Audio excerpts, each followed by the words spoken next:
खूबसूरत बन जाए हर नज़ारा, चमके समाज बनकर सितारा। समाज में ऐसे नेता जिनका सेवा ही मकसद हो, ताकि हर डूबते को मिले सहारा।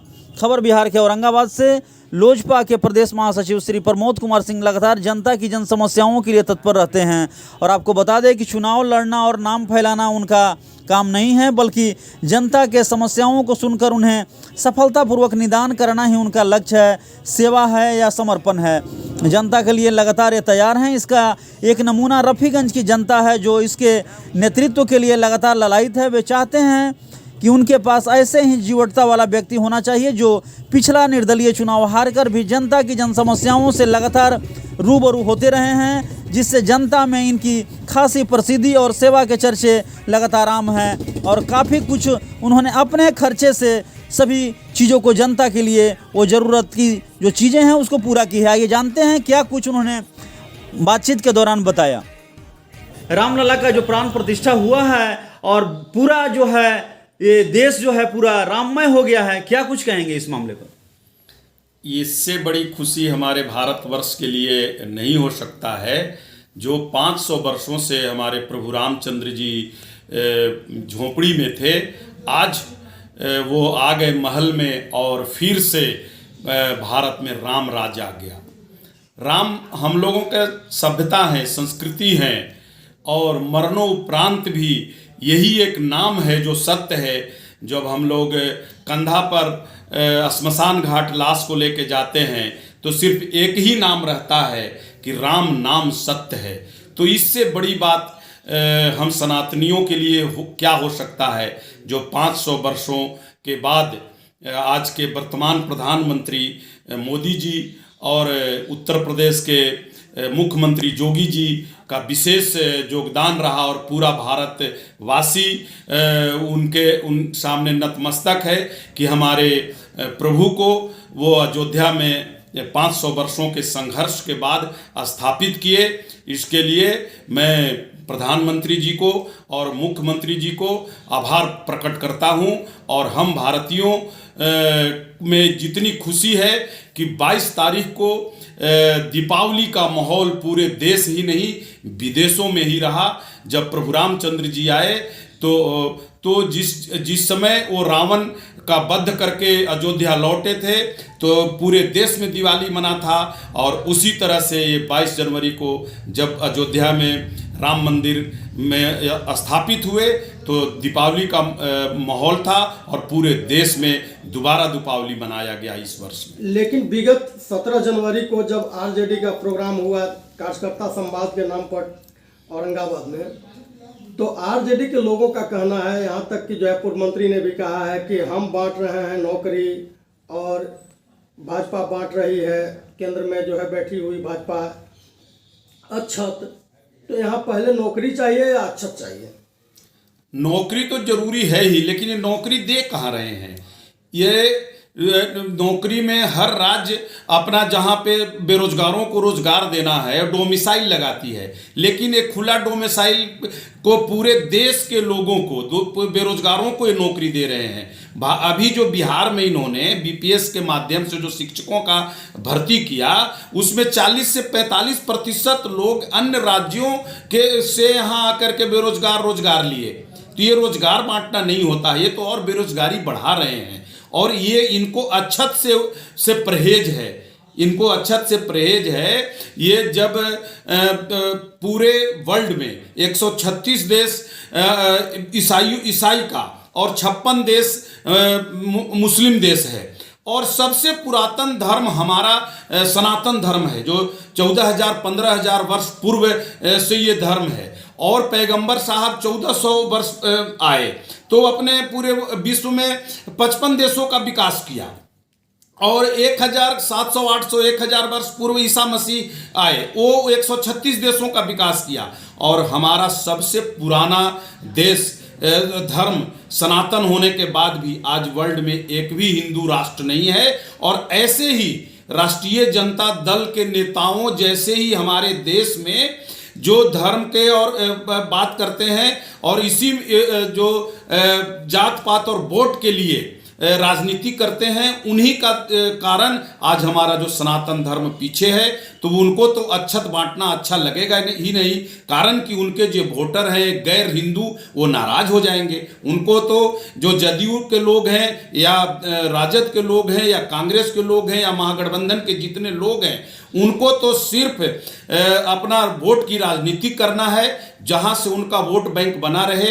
यदि वो अक्षत की बात करेंगे, हिंदू धर्म की बात करेंगे, सनातन धर्म की बात करेंगे, तो गैर सनातन धर्म जो वोटर हैं उनसे नाराज हो जाएंगे। इसलिए उनको ये बात अच्छी नहीं लगती है अक्षत बांटना। अन्य राज्यों की नौकरी की जहाँ तक आपने बात की अभी कि अन्य राज्यों को जो है शिक्षक में बहाल किया बीपीएससी के माध्यम से, लेकिन पिछले दिनों खबर आई थी कि उत्तरी बिहार में जो है सैकड़ों से अधिक शिक्षकों ने यूपी का जो है नौकरी छोड़ करके चला गया।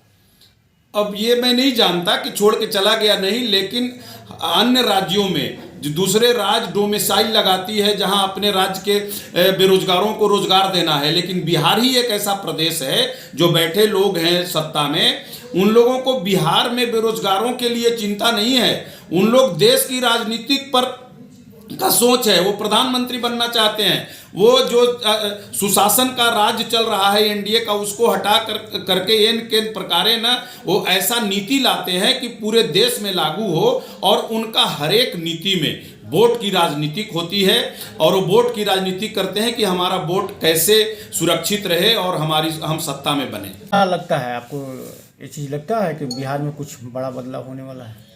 देखिए, अभी जो सुशासन बाबू के नाम से जाने जाते हैं सीएम साहब जो वर्तमान में हैं, ये कुछ भी कर सकते हैं। ये इनकी आदत हो गई है दल बदलने का। ये कभी एनडीए के तरफ तो कभी महागठबंधन के तरफ, ये इनका सिर्फ स्वार्थ की राजनीतिक है और कुर्सी से इनको अति प्रेम है।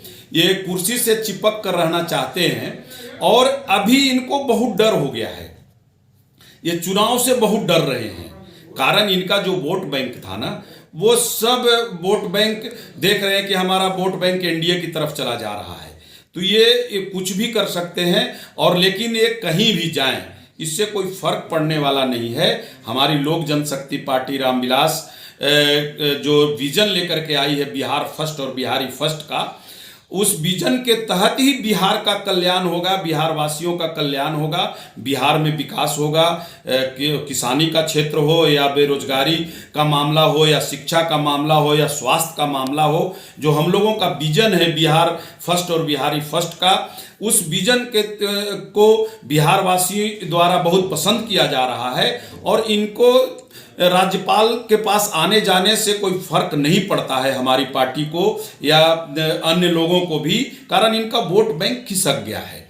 और हमारी पार्टी जो है लोक जनशक्ति पार्टी रामविलास, उसके जो राष्ट्रीय अध्यक्ष हैं चिराग पासवान जी, ये जिधर जाएंगे उधर का सत्ता होगा। ये लाख नीतीश जी पाला बदलते रहें, वो जिधर जाएंगे उधर माइनस होगा, ये निश्चित है। और यदि विकास की बात होगी और बिहार वासियों की कल्याण की बात होगी, तो मात्र एक ही पार्टी बचा हुआ है बिहार में, लोक जनशक्ति पार्टी रामविलास, और हमारे राष्ट्रीय अध्यक्ष चिराग पासवान जी के नेतृत्व में 2025 में यहाँ सरकार बनेगी और बिहार का विकास होगा। तो श्री राम लला के प्राण प्रतिष्ठा में जो अक्षत वितरण का जो कार्यक्रम चल रहा है, उसको लेकर जिस प्रकार की राजनीति, क्या राम सभी के नहीं हैं? राम सबके हैं। राम जो है एक संस्कार है, राम जो है वो सुविचार हैं, राम जो है वो एक ऐसा संस्कृति है, एक सभ्यता है। तो ये सबको, सभी धर्म और सभी जाति के लोगों के राम हैं। हमारे सिर्फ सनातन और हिंदू धर्म के ही नहीं हैं, हम लोग तो उनके अनुयायी है ही, लेकिन आज उनके कदमों पर सभी धर्मावलंबी चलते हैं। जो आज पैगंबर साहब का धर्म हो या ईसा मसीह साहब का धर्म हो, उनके जो धर्म मानने वाले हैं, वो जो समाज में आज संस्कार प्रभु रामचंद्र जी द्वारा दिया गया है, उस संस्कार के अनुसार उन लोग भी जीवन यापन और अपना समाज में रहन सहन से रह रहे हैं। इसलिए प्रभु रामचंद्र जी सिर्फ हिंदू धर्म के लोगों का ही नहीं, पूरे भारतवासी 144 करोड़ लोगों का राम है। और उनका अक्षत बांटना पूरे भारतवर्ष ही नहीं, पूरे विदेशों में ही राम लहर है और खुशी है। जननायक कर्पूरी ठाकुर जी को भारत रत्न देने की बात जो है प्रधानमंत्री मोदी जी ने किया है, यह कहाँ तक उचित है? ये एक बहुत ही सुंदर फैसला है प्रधानमंत्री जी का। जो पूरी ठाकुर जी जो ईमानदार मुख्यमंत्री जो रहे और पिछड़ों का, समाज के अंतिम पंक्ति के लोगों का जो आवाज उठाया बिहार में और जो विकास किया, उनका आज भारत रत्न मिलना पूरे भारतवासियों में खुशी है और एक बहुत अच्छा कदम है भारत सरकार द्वारा। ये भारत रत्न जो मिला और भारत रत्न जो दिया जा रहा है, तो भारत रत्न जो है बिहार की राजनीति को कहाँ लेकर जाएगा? इससे कहीं कोई फर्क नहीं पड़ता है। बिहार की राजनीति यदि कोई जात पात पर करने वालों को तो बहुत फर्क पड़ेगा, जो जात पात के आधार पर राजनीति करते हैं। जो जात पात पर नहीं, जो विकास पर भरोसा करके राजनीति करते हैं, उस पर कोई फर्क नहीं पड़ेगा। पहले भी कर्पूरी ठाकुर जी अति पिछड़ा से आते हैं और आज पूरा देश के अति पिछड़ा एनडीए सरकार के साथ है और मोदी जी का जो ये फैसला है, इनको भारत रत्न दे करके पूरे भारतवर्ष में अति पिछड़ा समाज के लोगों को सम्मान देने का काम किया। क्या लगता है कि एनडीए जो है वो मजबूती की तरफ कदम बढ़ा रही है? 100% मजबूत है वो। और आज जिस तरह से एनडीए के नेतृत्व में भारत बढ़ रहा है और विकास हो रहा है देश का, वो सबके सामने, नजरों के सामने विकास दिख रहा है। और जात पात करने वाले पार्टियों के ऊपर तो एक करारा तमाचा है जो इन्होंने माननीय कर्पूरी ठाकुर जी को भारत रत्न का सम्मान दिया। ये उनके लिए करारा तमाचा है जो जात पात की राजनीति करते हैं। कांग्रेस भी न्याय यात्रा के दौरान लगातार जो है अपना बिगुल फूके हुए है और लगातार जो है उनका कहना है कि निश्चित रूप से हम एनडीए को मात देंगे। तो इस न्याय यात्रा क्या कुछ लेकर आएगा? न्याय यात्रा उनका सिर्फ जो है ना, वो दिखावा है। न्याय यात्रा से कोई फर्क पड़ने वाला नहीं है। कैसा न्याय? 60 वर्षों तक तो वही न्याय कर रहे थे। उस समय न्याय भूल गई थी कांग्रेस। जब आज़ादी के बाद से 60 वर्ष तक वो सत्ता में रहे, उस समय न्याय, वो जो आज बात न्याय की करते हैं, वो तो भुलावा है उनका। वो तो बरगलाने वाली बात है, पब्लिक को बेवकूफ़ बनाने वाली बात कांग्रेस कर रही है। वो कोई न्याय यात्रा नहीं, अपना यात्रा कर रहे हैं राहुल जी।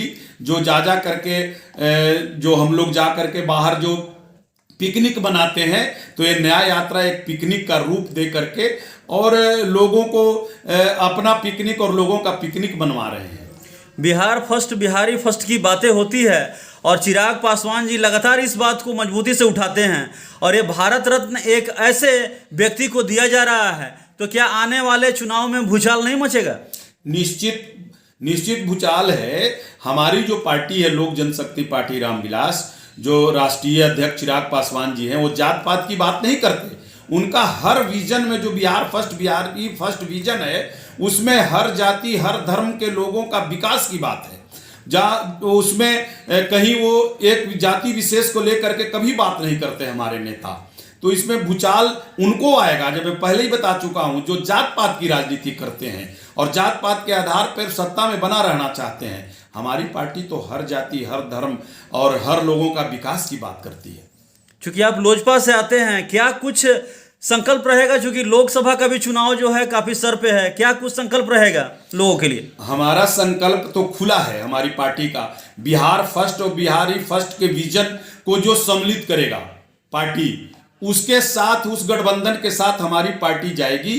कारण हमारी पार्टी का एक ही विजन है, बिहार फर्स्ट और बिहारी फर्स्ट, जिसमें हर वर्ग, हर तरह के लोगों का, किसानों की बात है, महिलाओं के सुरक्षा की बात है, विद्यार्थियों की पढ़ाई की बात है, बेरोजगारों की रोजगार की बात है।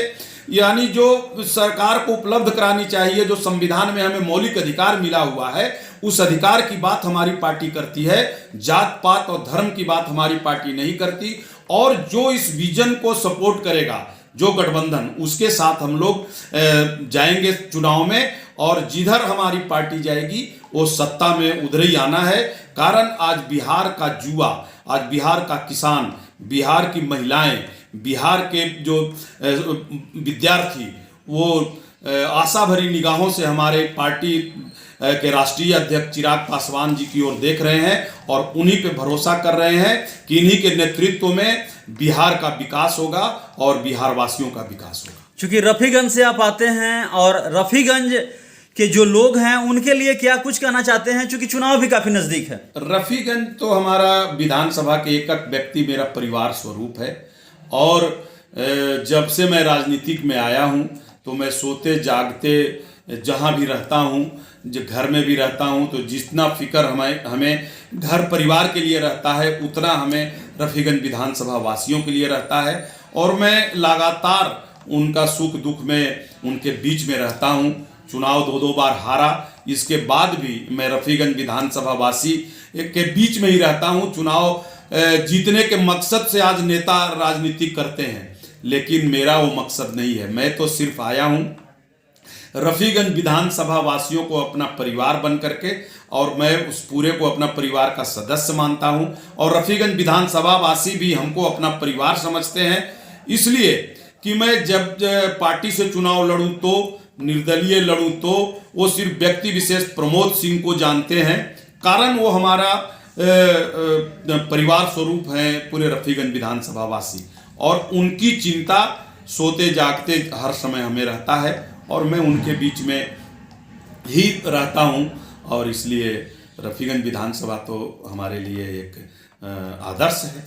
चलिए, बहुत बहुत धन्यवाद। ये थे हमारे साथ प्रदेश महासचिव लोजपा के श्री प्रमोद कुमार सिंह जी, जो साफ साफ बता रहे थे कि ये जो चीज़ें आ रही है, चाहे वो रामलला के ऊपर हो या यहाँ की जो अभी जो चुनाव लोकसभा का आने वाला है, बिल्कुल ये किसी पद के लिए कार्य नहीं कर रहे हैं। लगातार जनता के बीच में लगातार जो है ये बने हुए हैं, लगातार जनता के कार्य में लगातार बढ़ चढ़कर हिस्सा ले रहे हैं और ये उनका सुख दुख में भागीदार होने के चलते लगातार जनता की हर कठिनाइयों को दूर दूर तक देखने का, सुनने का काम लगातार कर रहे हैं। इसलिए ये चाहते हैं कि चुनाव से हमको कोई फर्क पड़ने वाला नहीं है। निश्चित रूप से रफीगंज की जनता का जो प्यार है वो मुझे मिलेगा और मुझे पूरा विश्वास है कि आने वाला जो चुनाव है निश्चित रूप से चिराग पासवान का होगा और बिहार फर्स्ट, बिहारी फर्स्ट का जो विजन है उसके ऊपर लगातार काम हो रहा है। उस कार्य को हम लोग गति देने का कार्य करेंगे। धन्यवाद।